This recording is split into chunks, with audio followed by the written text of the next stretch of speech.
Hi guys, tales of demon and gods के next part में आप सभी का स्वागत है। फिर हमारी शुरुआत में हमें बैंक्वेट का दिन दिखाया जाता है। सिटी लॉर्ड रेजिडेंस के अंदर सब लोग आपस में बातें कर रहे होते हैं और वहीं लेंड्रिगो होती है जो बहुत अच्छी ड्रेस पहन के आई होती है। तो उसको देख के उसके सब दीवाने हो जाते हैं, लेकिन वो तो अपनी नायली की दीवानी होती है। तो उस ड्रेस को दिखा के नायली से कहती है कि नायली, आज ये मेरी ड्रेस कैसी लग रही है।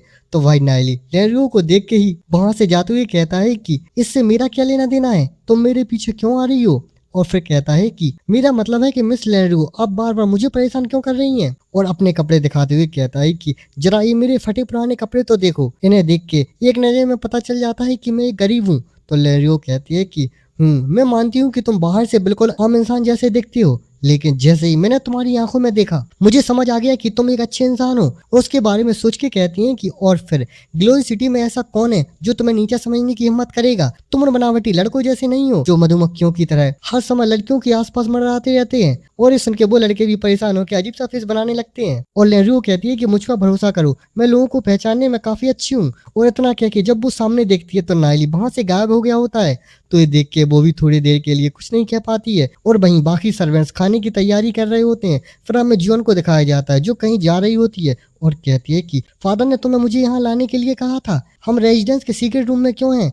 तो जॉन को अपने नायली ले जा रहा होता है। तो नायली कहता है कि बैंक्वेट शुरू होने वाला है, जैसे ही हम सीक्रेट फैमिली के खिलाफ कदम उठाएंगे तो वो लोग बदला लेने के लिए कुछ भी कर सकते हैं। और जब ऐसा होगा तो हालात हमारे कंट्रोल से बाहर हो जाएंगे। तो जॉन एक रूम में खड़ी होती है और कहती है कि लेकिन इसका यहाँ आने से क्या लेना देना है। फिर नायली दीवार पे हाथ रख के जॉन के आसपास डिफेंस बैरियर एक्टिवेट कर देता है और जॉन उसके अंदर कैद हो जाती है। और नायली जाते हुए कहता है कि ये फादर इन लॉ का आइडिया था। तो जॉन परेशान होकर कहती है कि मुझे बाहर निकलने दो, ऐसा कैसे हो सकता है कि सिर्फ मैं ही यहाँ छिपी रहूं। तो नायली कहता है कि मैं ऐसा नहीं कर सकता हूँ, जैसे ही सीक्रेट फैमिली पलटवार करेगी तुम विलियर्ड फैमिली की सबसे अहम औरत हो। विलियर्ड फैमिली की डिसेंडेंट होने के कारण उनका पहला टारगेट तुम बन जाओगी। तुम हमारी कमजोरी हो, इसलिए हमें तुम्हें यहाँ सुरक्षित रखना होगा। और जाते हुए कहता है कि चिंता मत करो, एक मामूली सी सीक्रेट फैमिली इतना बड़ा हंगामा नहीं कर पाएगी। और फिर एक बार फिर से पलट के जॉन की तरफ देख के कहता है कि प्लीज बस थोड़ी देर इंतजार करो, मैं जल्दी वापस आ जाऊंगा। और जॉन नायली को गुस्से से चिल्ला के कहती है कि तुम अभी के अभी वापस आओ। और कहती है कि अगर अभी तुमने मुझे बाहर नहीं निकाला तो फिर वापस दोबारा आने की भी जरूरत नहीं है। और नायली वहां से चला गया होता है और जॉन बस देखती रह जाती है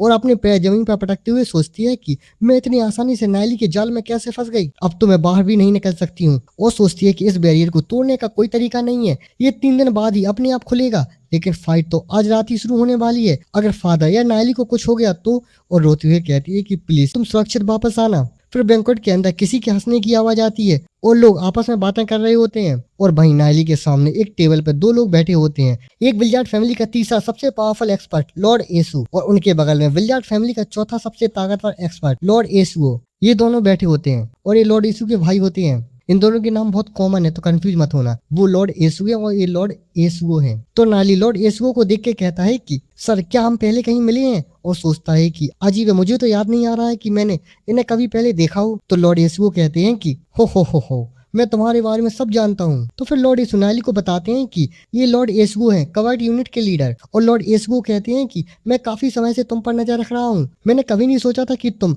रेड्स और रेलम की लिमिट भी पार कर पाओगे। और कहते हैं कि और अब तो तुम यहाँ तक पहुंच चुके हो, तुमने मेरी उम्मीदों से भी कहीं ज्यादा हासिल कर दिया है। लगता है कि अब हम जैसे बूढ़ों के रिटायर होने का समय आ गया है, फ्यूचर अब तुम जैसी नई पीढ़ी का है। तो नायली कहता है कि आप मजाक कर रहे हैं ना सर, आप अभी भी पूरी तरह फिट और स्ट्रांग हैं। और उनके पास जाते हुए कहता है कि हम जैसे यंग लोग तो अभी भी कई सालों तक आपके गाइडेंस में रहना चाहते हैं। और उनके पास आके अपनी स्पेस रिंग में से कुछ निकालते हुए कहता है कि ये मेरी तरफ से एक छोटा सा गिफ्ट है, ज्यादा कुछ नहीं है, लेकिन उम्मीद है कि आपको ये पसंद आएगा। तो वो स्कारलेट ब्लड क्रिस्टल होते हैं। तो उनको लॉर्ड यीशु भी हैरान होकर देखते हैं और कहते हैं कि स्कारलेट ब्लड क्रिस्टल, तो वो इन्हें लेने में झिझक रहे होते हैं। तो लॉर्ड यीशु ये सब देखते हैं और लॉर्ड यीशु से कहते हैं कि इन्हें बस रख लीजिए, मैंने भी कुछ ले लिए हैं। और नायली को दिखा के कहते हैं कि और वैसे भी अगर आप इन्हें नहीं लेंगे तो शायद उसे बुरा लग जाएगा। तो लॉर्ड यीशु नायली से वो स्कारलेट ब्लड क्रिस्टल लेते हुए कहते हैं कि हो, अगर बात ऐसी है तो मैं ये गिफ्ट खुशी खुशी स्वीकार करता हूँ। और मन में सोचते हैं कि ये सब शायद जॉन की वजह से ये कर रहा है, उसके लिए ये काफी बड़ी इन्वेस्टमेंट कर रहा है।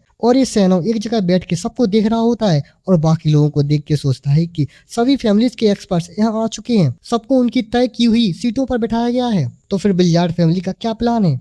और सोचता है कि आज रात तो एसुओ भी आया है और सोचता है कि लेकिन आज रात सिर्फ एसुओ और लॉर्ड एसु ही एल्डर्स के रूप में मौजूद हैं। आखिर यहाँ चल क्या रहा है। और दूसरी तरफ देख के सोचता है कि और हम लोग अभी भी बिल्कुल बीच वाली जगह पर बैठे हैं और लगभग हर फैमिली की नजर हम पर है। अगर हमने जरा भी कोई अजीब सी हरकत की तो यहाँ मौजूद हर फैमिली को तुरंत पता चल जाएगा। फिर नायली लॉर्ड येसु और लॉर्ड येसु के पास से जाते हुए सोचता है कि निंगर की फैमिली भी यहाँ आ गई है। और निंगर के फादर परेशान होकर एक जगह बैठे होते हैं और एक जगह लूपिया और उसके फादर बैठे होते हैं और वो कहते हैं कि पीते जाओ। तो लूपिया कहता है कि अरे मैं अभी बच्चा हूँ, पता है ना आपको। और नायली उनको देख के कहता है कि लूपिया भी यहाँ है, मुझे बाद में जाकर उसे सब बता देना चाहिए। फिर नायली कहीं देखता है और उस तरफ चला जाता है और उस तरफ नायली की फैमिली आई होती है। पैट्रियार्क और उसके फादर नायली को देख के कहते हैं कि देखो नायली। और फिर पैट्रियार्क नायली से कहते हैं कि किसने सोचा था कि विलियार्ड फैमिली के वो दो बड़े दिग्गज लोग तुम्हारे साथ इतने सम्मान से पेश आएंगे।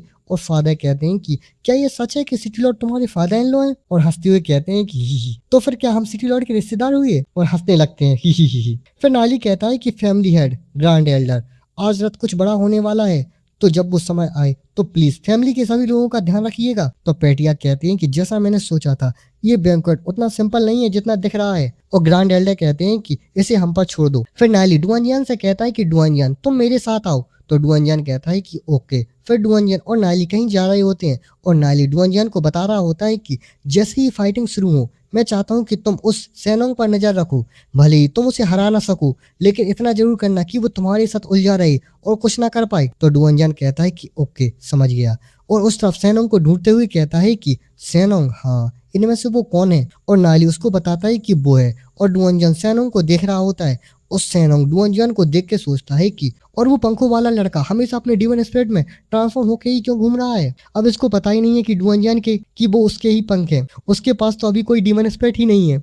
और सैनोंग सोचता है कि क्या वो अपनी डीमन स्पिरिट दिखाकर शो ऑफ करने की कोशिश कर रहा है। फिर राइटर बताता है कि जब हर कोई अपने अपने इरादे और सोच लेकर बैठा था तो तभी बैंक्वेट शुरू हुआ। और वैसे मैं कल वो new series martial genius who can remember everything मानवा का नेक्स्ट एपिसोड लाने वाला हूँ क्योंकि उसका नया चैप्टर आ गया है, तो उसको भी जाके देखना है और उसको भी सपोर्ट करना। और बस और अभी तो बैंक्वेट में और भी मजा आने वाला है और भी ड्रामा होने वाला है। और कहीं बैंक्वेट हो और नायली कोई ड्रामा ना करे ऐसा हो ही नहीं सकता है। तो नायली क्या करता है ये सब देखने के लिए मिलते हैं अगले एपिसोड में। और हाँ वीडियो पसंद आई तो वीडियो को लाइक करें, शेयर करें और हाँ चैनल को सब्सक्राइब करना मत भूलना। Thanks for watching.